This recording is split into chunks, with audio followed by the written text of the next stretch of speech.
Albedo! Traveler, Paimon. I suppose your story is ready. Yep. How about you? Do you need some more time? No need. I am also ready to tell my story. Paimon calls dibs! Paimon first! Please, go ahead. Okay, here goes.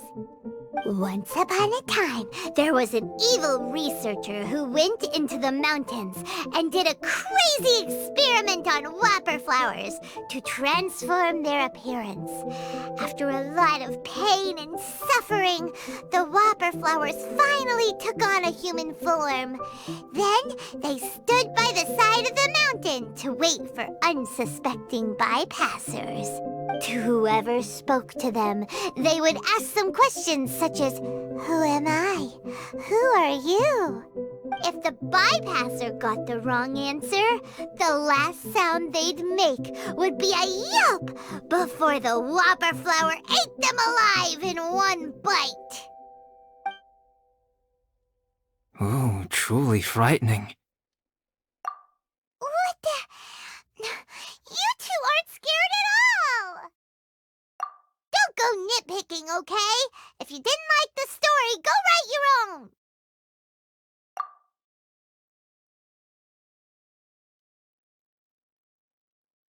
In other words, the whopper flowers would ambush and then completely replace their victims.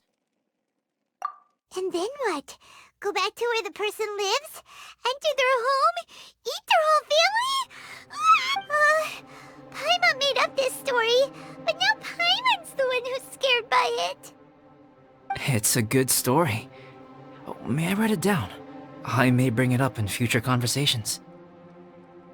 What for? Just to scare people with? Yes. You've got a real mean streak, Albedo. Mine is a little longer than yours. It starts with an alchemist. A great alchemist once created Subject 1. Subject 1 was her proudest achievement, and successfully blended into human society. No one ever would have thought that this friend of theirs was in fact a synthetic human. However, unbeknownst to Subject 1, the alchemist had tried the same experiment many times before he had come into being. Some of the rejects from failed experiments had been discarded, but had not died. Subject 2 was one such failed experiment. He was swallowed by a great dragon that came to rest upon a snow-swept mountain. Many years later, he was resurrected by the dragon's mysterious power. He saw all kinds of people on the mountain, including Subject 1, who had somehow miraculously blended in among them. Never in Subject 2's wildest imagination had he thought it possible for experimental life forms such as they to deceive everyone so successfully. He saw the way humans accepted Subject 1 as a friend, witnessed their affection as they addressed. This was what Subject 2 wanted. Now, all that Subject 2 desired was to replace Subject 1 and take the joy of his existence for himself. This is giving Paimon the chills. Subject 2 began to unfold his plan. He stole Subject 1's books and notes, and studied all that Subject 1 had learned from the alchemist. Subject 2 was highly intelligent, and he learned quickly. He changed his face into an exact replica of Subject 1's face. Then, he found a plant with mimicry capabilities, and transformed it using dragon blood and alchemy. And so, not only did Subject 2 transform his own appearance to perfectly match that of Subject 1, he also created a third entity, Subject 3. What? There's 3 of them now? But Subject 2 wanted to become a perfected human. So, he erased a mark in both his and Subject 3's necks, for these marks were symbols of imperfection. In my view, it was probably a subconscious act, an instinct. He so desperately craved to become a perfect human being that he forgot something. Human beings are defined by their flaws. Subject 2's plan was meticulously crafted. Subject 3 would draw Subject 1's attention. After Subject 1 disposed of Subject 3, he would assume the threat had now disappeared and would let his guard down. The next moment that Subject 1 was alone, Subject 2 would make his move. He would eliminate Subject 1 and become the only one remaining. He would secretly replace the Subject 1 of everyone's memories and inherit his identity, residence, clothing, sword, name, and friends. People would have no idea that the individual they knew had become somebody else from one day to the next. This is way too scary. Paimon's never gonna be able to trust anyone again. But just before Subject 2 could carry out his plan, a unique stranger entered the mix. Subject 2 tried to make contact with this person, but found that they could somehow sense he was different from Subject 1. What's wrong? Are you scared? What happened then? What happened to the stranger? He became a new stage in Subject 2's plan. One more person that Subject 2 had to dispose of. It's as if there were 3 identical roses in a garden. Only one of the 3 was a fine specimen, while the other 2 were defective specimens that bore poisonous thorns. In all the world, only the gardener who tended to them could tell which was the good specimen. People do not like poisonous plants. Only a perfect rose can fetch a high price. If the inferior specimens wanted to conceal the fact of their worthlessness, they would have to take the gardener out of the picture, using their poisonous thorns. This is exactly what Subject 2 was thinking. So, he hid in the shadows and waited patiently. Maybe soon.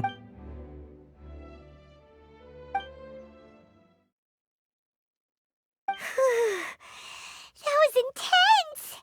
So what happened after that? Did Subject 2's plan succeed? Fortunately, it is just a story.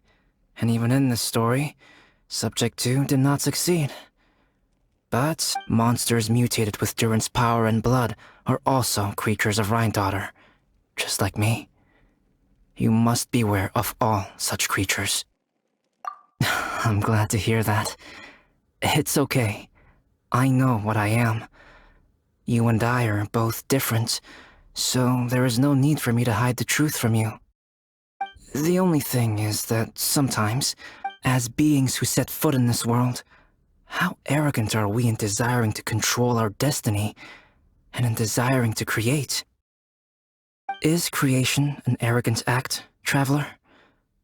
If not, why do we call the ones that created us and control us gods? If it is, then what qualifies us to call ourselves creators? How far must we take our reverence and respect, and what purpose does it serve? Nothing special, but whenever I think about it, I feel a twinge of grief. Poor Albedo. Hello? Traveler, are you here? Hey, is that Amber? Thought we might find you here.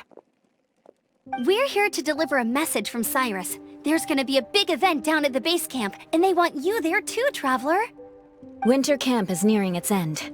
Apparently, even provisional instructors are required to attend. Looks like we need to go, Albedo. Bye for now. Then I won't keep you. I have some things to attend to here, so forgive me for not seeing you down. Don't worry about it. There have been no issues getting up and down the mountain recently. Is everyone ready? Let's not keep them waiting.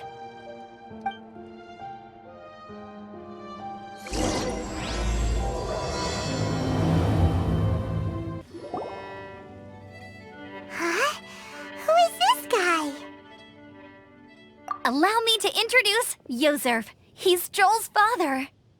Dad, this is that traveler I was telling you about. The traveler's helped me out loads in the past, and this time, we even built a snowman together. Joel has told me everything about you. I can't thank you enough. Wow! This is amazing! Wait a second. Why is Cyrus discreetly wiping tears away? And what is Pallid doing here? Pallid is the hero of the hour this time. Go on, Pallid. Tell us what happened in your own words. Okay. The weather was fine on that fateful day, and I had a feeling that Lady Luck was smiling down on me. So I trusted my gut and set off to explore somewhere new, somewhere dangerous. Because where there is great danger, there is also great treasure. Why does this sound so hard to believe? But I had only been away from the group for a short while when I fell down a slope and just started rolling. Uh-oh. Did my bad luck rub off on him when we ran into each other on the mountain?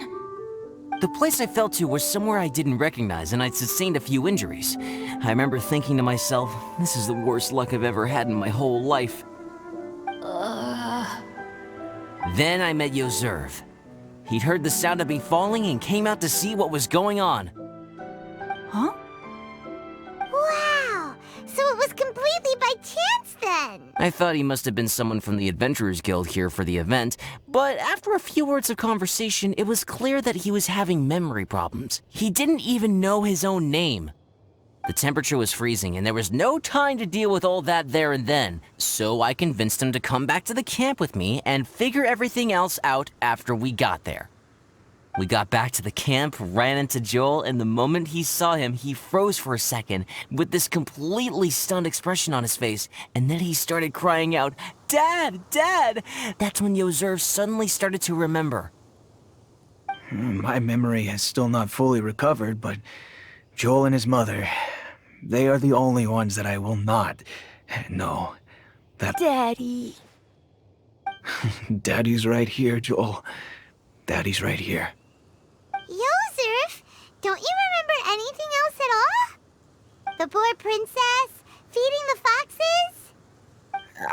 I'm sorry. I have no recollection. Maybe it's because of the head trauma. I'm not sure. I woke up and found myself covered in blood. My things were gone, and there was nothing to indicate who I was or how I got. I crawled into a cave and settled in for a slow recovery. After my legs and feet were a little better, my hunting skills were what kept me alive. Dad, I was so worried about you. I'm all right now, Joel. Oh, don't cry. Daddy's not going anywhere. I'm here to stay. Oh, this is good. This is good. You know what, though? I definitely think my luck got worse after running into Benin on that mountain. I knew it. I just...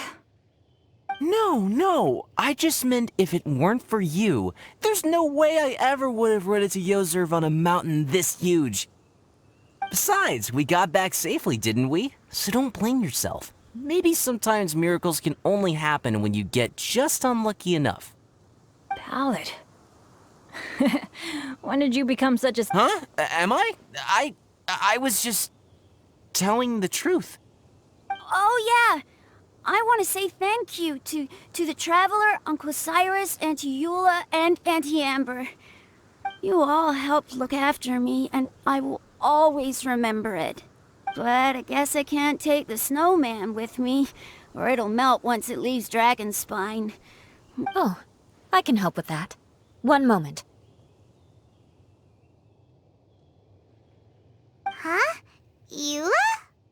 Here, take this. It's powdered rime. Just add it to your snowman, and it will never melt. Wow! Really? Oh, this is awesome! You're the best, Auntie Eula! Dad, I have an unmeltable snowman now! How cool is that? How can I ever repay you all? Thank you all. Thank you from the bottom of my heart. Dad, I want to go move the snowman. Can we do it now, please? Okay. I'll be leaving with Joel now. I'm sure I'll see you all another day. Very well, very well. It's time for Pallet and I to have another discussion concerning his breaches of adventurer discipline. Huh? But Cyrus, I think I kind of made up for my mistakes this time, you know?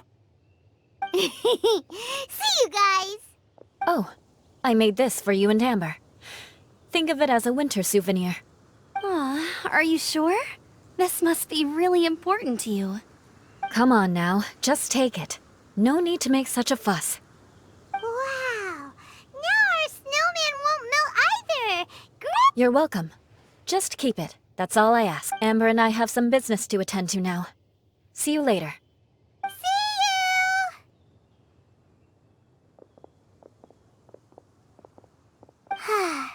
Everyone's gone.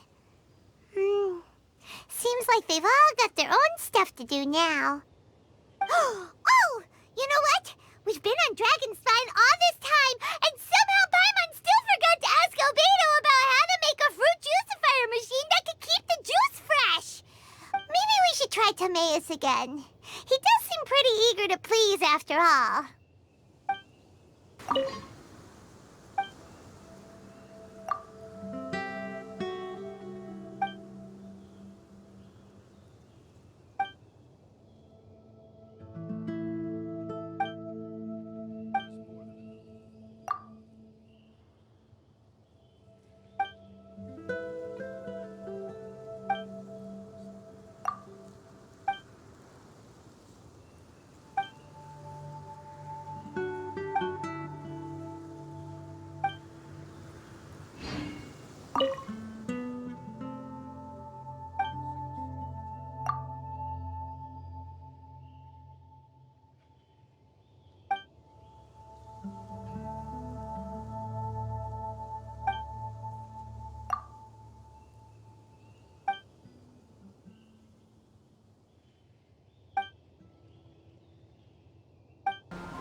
Traveler and Paimon, what can I do for you?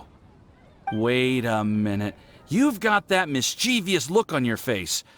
Oh, you're not still thinking about that ridiculous juicer thing, are you? Timaeus, will you help us? Well, if the Traveler isn't really interested, then, yeah, maybe I'll give this one a pass.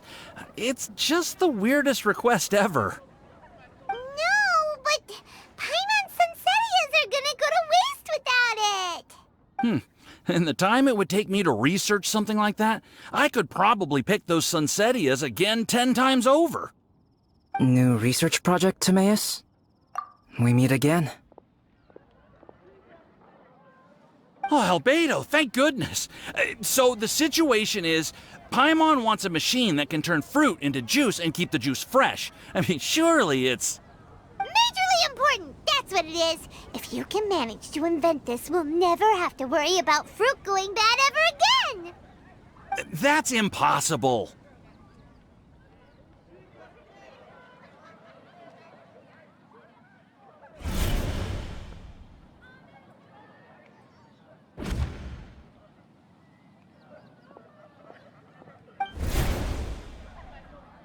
Turning fruit into juice is not hard, but keeping it fresh is more difficult. But if you simply want to keep the fruit from rotting, there are many ways to achieve this. Right, Traveler?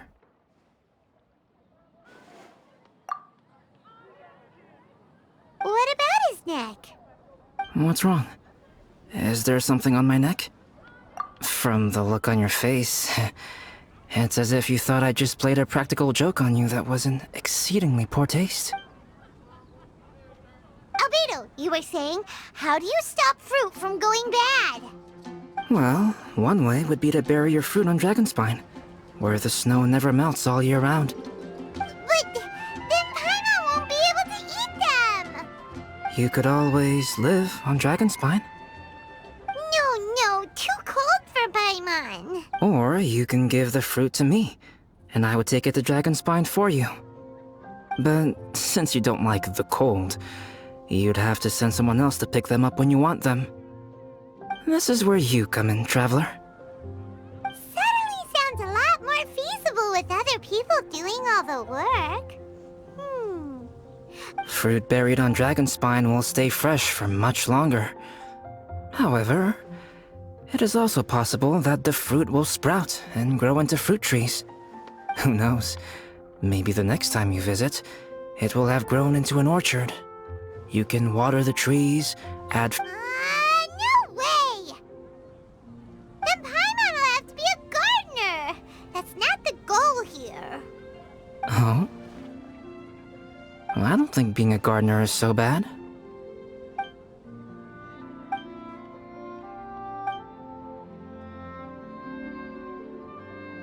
Albedo! Stop trying to get your hands on Paimon's super sweet Sensitias! It bothers you, does it? Of course it bothers Paimon! They are the rarest, super-duper sweetest Sensitias ever!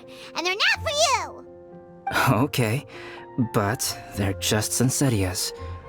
I think you're only so attached to them because you don't have much fruit of this quality in your possession. When someone's pockets are full and their spirit is fulfilled, they don't easily fall prey to this kind of yearning. Really?